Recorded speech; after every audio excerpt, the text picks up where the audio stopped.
She didn't defy me. You know what happened? I said, you make your own decision. I told him that. I said, you're not in the guidelines, but I'm letting you make your own decision. But I want people to be safe, and I want the people in Georgia to be safe. And I don't want this thing to flare up because you're deciding to do something that is not in the guidelines. And I went to Deborah and Dr. Fauci and other people, and they weren't thrilled about it. And I could have stopped them, but I decided, and we all agreed, I got to watch it closely. So we'll see what happens. I told him very distinctly, I said, Mike was there, I said, you do what you think is best.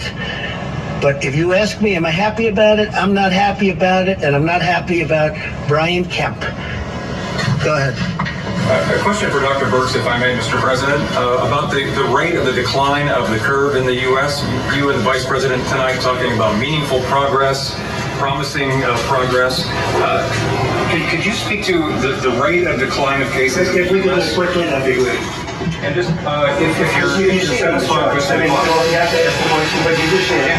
and if you have any information from other countries that would inform us about the decline. Yeah, so many of you, and I've spoken to all of you from this podium about there's weekends difference in reporting, often a spike on Monday. If you look at Mondays over Mondays, if you look at 7-day reporting, we are starting to go down. We had a long flat peak, largely driven, of course, by New York, which is about 45% or so of the cases.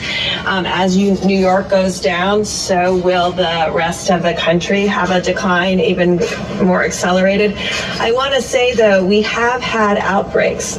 We've had outbreaks in specific prisons. We've had outbreaks in specific nursing homes. We've had outbreaks in specific plants. And when that happens, that adds to 300, 400 cases on that single date.